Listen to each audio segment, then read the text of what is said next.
আপনারা যারা একটু ঝাঁঝালো স্বাদের জন্য এই রসুনের আচারটা খেতে চান না, তারা প্লিজ আমার এই রেসিপিটা একবার একটু ট্রাই করবেন।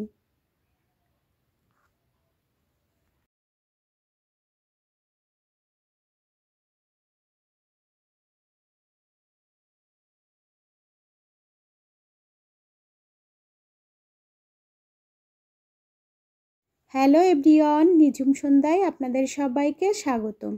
কাছে এবং দূরের যে যেখান থেকে আমার এই ভিডিওটা দেখছেন, আশা করি সবাই সুস্থ আছেন, ভালো আছেন। আমরাও ভালো আছি। রসুনের আচার। তো রসুনের আচার তৈরি করার জন্য এখানে আমি হাফ কেজি মতো বড় দানার রসুন নিয়ে নিয়েছি। আর এই রসুনগুলো আমি খুব সুন্দরভাবে ছুলে নিচ্ছি। আর এই ছোট রসুনটাও দিয়ে আপনারা কিন্তু করতে পারেন, কিন্তু আমার কাছে মনে হয় বড় রসুনটা দিয়ে করলে বেশি মজা হয়। তো তার জন্য এখানে বড় রসুনের কোয়াগুলো আমি বের করে নিয়েছি। আর এখানে হাফ কেজি মতো রসুন দিয়ে আমি আজকে আচারটা তৈরি করে দেখাবো। তো এখানে আচার তৈরি করার জন্য আমি প্রায় 2 ঘন্টা আগে একটা বাটিতে কিছু তেঁতুল ভিজিয়ে রেখেছিলাম। তো তেঁতুলটা আমি অল্প একটু ভিজিয়েছি, তো তেঁতুলটা ফুলে কিন্তু বেশ অনেকটাই হয়ে গেছে। তো তেঁতুলটা খুব সুন্দরভাবে আমি এখানে চটকে চটকে তেঁতুল থেকে তেঁতুলের কাঠটা বের করে নিচ্ছি। তো তেঁতুলটা দেখেন কতটুক তেঁতুল দিয়েছিলাম, তো অল্প একটু তেঁতুল দেওয়ার পরে তারপরে তেঁতুলটা থেকে দেখেন কাঠটা আমার বের হয়ে গেছে। তো এ পর্যায়ে আমি একটা ছাঁকনিতে আমি কিন্তু ছেঁকে নিচ্ছি তেঁতুলটা। তো আপনারাও যদি তৈরি করে থাকেন তাহলে কিন্তু এভাবে করে তেঁতুলটা ছেঁকেই নেবেন, না হলে দেখা যায় তেঁতুলের যে কুচি কুচি যে অংশটা ওটা থাকলে ভালো লাগবে না, হয়তো বা মুখে খাওয়ার সময় জড়াতে পারে যে আঁশটা থাকে। তো আমি চেষ্টা করেছি তেঁতুলটা একটু ছেঁকে নেওয়ার। আর তেঁতুলটা ছেঁকে নিলেই বেশি আচারটা ভালো হবে। তো এ পর্যায়ে দেখেন আমি ছেঁকে তেঁতুলের কাঠটা বের করে নিয়েছি। তো যে অবশিষ্ট অংশটা ছিল সেটা থেকেও কিন্তু আমি আরেকটু কাঠটা বের করে নেওয়ার চেষ্টা করছি। আর এ পর্যায়ে আমি যে আচারের মশলাটা তৈরি করার জন্য এখানে গোটা পাঁচফোড়ন, গোটা সরিষা, গোটা জিরা এবং কিছু গোটা শুকনো মরিচ নিয়েছি। তো এই মশলাগুলো দিয়েই কিন্তু আজকের আচারটা তৈরি হবে। তো এই আচারটা তৈরি করার জন্য এই মশলাগুলো আমি শুকনো খোলায় একটু টেলে নেব।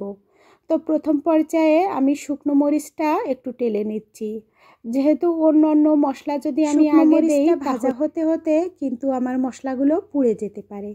তার জন্য শুকনো মরিচটাই আগে দিয়েছি। তো এ পর্যায়ে শুকনো মরিচটা একটু পোড়া পোড়া করে ভেজে নেব আমি।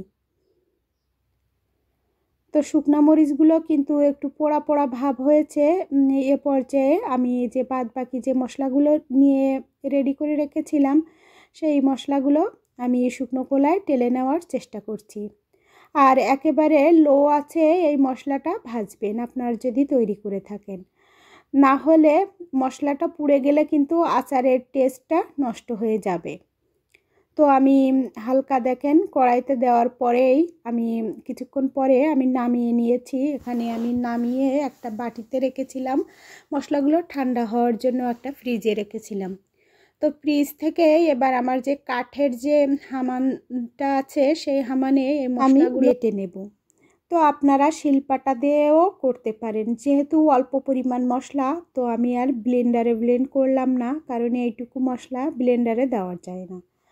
আর এ পর্যায়ে আমি হামানে কিন্তু মশলাটা একটু কুচি কুচি ভাব রেখে বেটে নেব। তো শিলপাটাও এটা খুব সুন্দর হয়, আপনারা শিলপাটাতেও করতে পারেন। তো দেখেন মশলাগুলো কিন্তু আমার পারফেক্ট গুঁড়া হয়ে গেছে। আর আমি একটু দেখে নেব কতটা পরিমাণ গুঁড়া হয়েছে। তো আমি যেমনটাই চেয়েছিলাম তেমনটাই গুঁড়া হয়েছে। তো এ পর্যায়ে আমি মশলাটা আর কিন্তু বাটবো না, কারণ গালের ভিতরে একটু কুচি কুচি পড়লে বেশ ভালোই লাগে। আর এখানে আমি চলে এসেছি মূল প্রসেসে। তো তার জন্য প্রথমে আমি কড়াইতে কিছুটা পরিমাণ সরিষার তেল দিয়ে নিচ্ছি। তো যেহেতু আমার আচারের যে রসুনটা আমি নিয়েছি সেই আচারের রসুনটা কিন্তু প্রায় 500 গ্রাম মতো। তো এখানে আমি তেলটা দিয়েছি, সরিষার তেলটা দিয়েছি প্রায় 300 গ্রাম মতো। তো আপনারাও এভাবে আচারটা তৈরি করতে পারেন। তো এ পর্যায়ে তেল দেওয়ার পরে এখানে আমি কিন্তু কিছু শুকনো মরিচ দিয়ে রেখেছি। শুকনো মরিচটা একটু ভেজে নিচ্ছি, কারণ এই শুকনো মরিচটা কিন্তু সারা বছরই এই আচারের ভিতরে থাকবে, এবং এই আচারটা যখন শুকনো মরিচের ভিতরে ঢুকে যাবে তখন কিন্তু এই শুকনো মরিচটা খেতে অনেক মজা লাগবে। তার জন্য আমি কিছুটা পরিমাণ শুকনো মরিচ দিয়ে রেখেছি। আর এ পর্যায়ে কিন্তু আমি যে রসুনের কোয়াগুলো ছাড়িয়ে রেখেছিলাম সেই রসুনের কোয়াগুলো একটু ভেজে নিচ্ছি।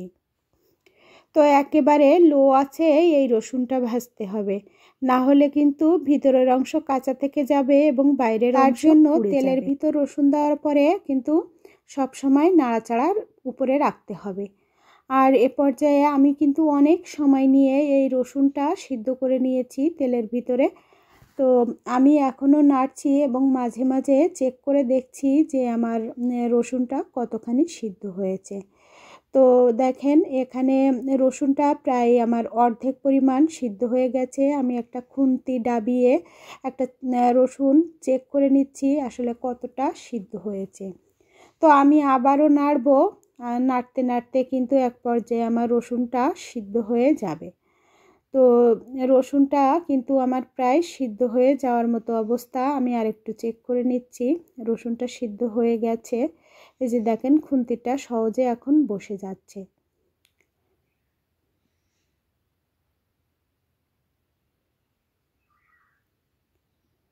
যেহেতু আমার রসুনটা বেশ সিদ্ধ হয়ে গেছে আপনারা দেখতে পাচ্ছেন, এ পর্যায়ে আমি কিছু গোটা পাঁচফোড়ন দিয়ে দিচ্ছি এবং আমি 2টা তেজপাতা ছিঁড়ে রেখেছিলাম সেই 2টা তেজপাতাও দিয়ে দিচ্ছি।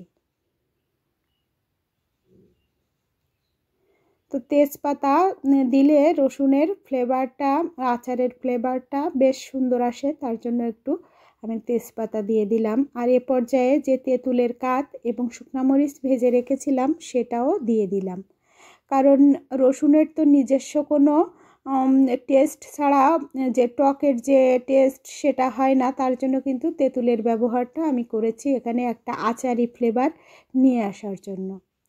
তো সেই তেঁতুলের কাঠটা দেওয়ার পরে আমি আরও কিছুক্ষণ নাড়ব। এই তেঁতুলের কাঠটা নাড়তে হবে যতক্ষণ না পর্যন্ত এই তেঁতুলের কাঠ থেকে যে ছিটকানো ব্যাপারটা না ঠিক হয়ে যাবে ততক্ষণ নাড়তে হবে। আর এ পর্যায়ে কিন্তু আমি একটু হলুদ দিয়ে দিলাম আর 2 চা চামচ মতো লবণ দিয়ে দিলাম। আর এখানে আমি একটু চিনিও দিয়ে নেব, 2 চা চামচ মতো চিনি দিয়ে নেব, কারণ তেঁতুলটা যেহেতু অনেক পরিমাণের টক, তো এই টকটাকে ব্যালেন্স রাখার জন্য একটু চিনির ব্যবহার অবশ্যই করতে হবে, না হলে কিন্তু প্রচণ্ড আকারের টক হয়ে যাবে, আপনারা এই রসুনের আচারটা খেতেই পারবেন না। তো তার জন্য এইভাবে একটু চিনিটাও দিতে হবে এবং টেস্ট করে দেখতে হবে, পরবর্তীতে একটু টেস্ট করে দেখতে হবে যে কতটা ব্যালেন্স হয়েছে। তো এ পর্যায়ে আমি যে মশলাটা গুঁড়া করে রেখেছিলাম সেই মশলাটা আমি দিয়ে নিচ্ছি। তো আচার তৈরির মাঝখানে এই মশলাটা একবার ব্যবহার করতে হবে এবং একেবারে শেষে যখন নামিয়ে নেব তখন একবার এই মশলাটা আমি ব্যবহার করব। তো এ পর্যায়ে দেখেন আমার আচারটা প্রায় রেডি হয়ে গেছে। আমি অনেকক্ষণ ধরে নাড়তে নাড়তে এই রসুনের আচারটা আমার এক পর্যায়ে এখন রেডি হয়ে গেছে। আমার যে তেঁতুলের কাঠটা থেকে কিন্তু আর যে জলটা থাকার কথা সেটা কিন্তু ছিটকাচ্ছে না। আর যে আচারের ভিতরে জল থাকলে দেখবেন একটু তেলে দেওয়ার পরে ছিটকিয়ে ছিটকিয়ে ওঠে। তো ততক্ষণ পর্যন্ত আমি নাড়তে আছি যতক্ষণ না পর্যন্ত আচার থেকে ছিটকানো ব্যাপারটা যায়নি। তো এ পর্যায়ে আমি ভিনেগারটা দিয়ে দিলাম, আর ভিনেগার দিলে কিন্তু এই আচার আপনি বছর জুড়ে সংরক্ষণ করে রাখতে পারবেন। আর এই আচারটা কাঁচের জারেই সংরক্ষণ করা ভালো, যে কোনো আচার, আর মাঝে মাঝে একটু রোদ্রে দিতে হবে। তো আমার আচারটা রেডি হয়ে গেছে। আমি লাস্টে সেই যে মশলা বাদবাকিটুকু রেখে দিয়েছিলাম সেই মশলাটা কিন্তু দিয়ে দিয়েছি।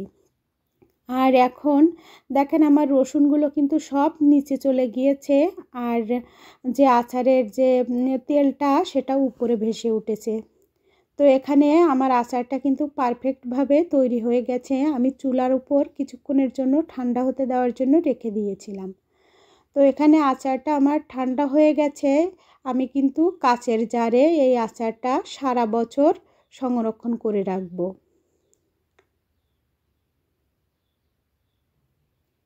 আর এখানে আমার আচারটা একেবারে পুরোপুরি ঠান্ডা হয়ে গেছে।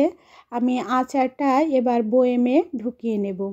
অবশ্যই কাচের জারই ব্যবহার করবেন, কারণ কাচের জারে যে কোনো আচার জাতীয় জিনিস অনেক দিন পর্যন্ত ভালো থাকে, আপনি সারা বছর জুড়ে সংরক্ষণ করে রাখতে পারবেন। তো দেখেন কতটা জুচি আর কতটা সুন্দর হয়েছে আমার এই রসুনের আচারটা। যারা আপনারা একটু ঝাঁঝালো স্বাদের জন্য রসুনের আচারটা খান না, তারা একবার হলেও প্লিজ আমার এই রেসিপিতে ট্রাই করে দেখবেন কতটা মজা লাগে এই রসুনের আচার। তো আমি এ পর্যায়ে একটু কিন্তু এই যে আচারগুলো জারে সংরক্ষণ করে রাখবো। আর এই আচারটা আমি কিন্তু তৈরি করার পর দিন থেকেই রোদ্রে দেওয়া শুরু করব, প্রায় একটানা 1 সপ্তাহ পর্যন্ত। তাতে হবে কি, রোদ্র পেয়ে আচারটার ঝাঁজটা কিন্তু আরও বেশি বেড়ে যাবে। আর এই আচার কিন্তু খিচুড়ি, ভাত যে কোনো কিছুর সাথে অনেক মজা লাগে। তারপরে আপনারা যদি মুড়ি মাখিয়ে খান তাহলে তো আর কোনো কথাই নেই, এতটা মজা লাগে এই আচার দিয়ে মুড়ি মাখা খেতে। তো কি বলবো আপনাদের, আপনারা প্লিজ একবার হলেও ট্রাই করে দেখবেন যে এই রসুনের আচারটা কতটা মজা। তো আমার আচার আমি বক্সে ভরে এই যে আমি সংরক্ষণের জন্য আমি এয়ারটাইট একটা কাচের জারে সংরক্ষণ করে নিয়েছি। আমি পরের দিন থেকে রোদ্রে দিয়ে 1 সপ্তাহ একটানা পর্যন্ত রোদ্রে দিলে কিন্তু আমার আচারটা রেডি হয়ে যাবে। তো আজকের ভিডিওটা আর কন্টিনিউ করছি না। যদি আমার ভিডিও আপনাদের কোথাও কোনো অংশে একটুকুও ভালো লেগে থাকে তাহলে লাইক, শেয়ার, কমেন্ট এবং সাবস্ক্রাইব করে নতুন বন্ধু হয়ে আমার সাথে থেকে যেতে পারেন। সবাই সুস্থ থাকবেন, ভালো থাকবেন। দেখা হবে পরবর্তী কোনো ভিডিওতে। ধন্যবাদ সবাইকে।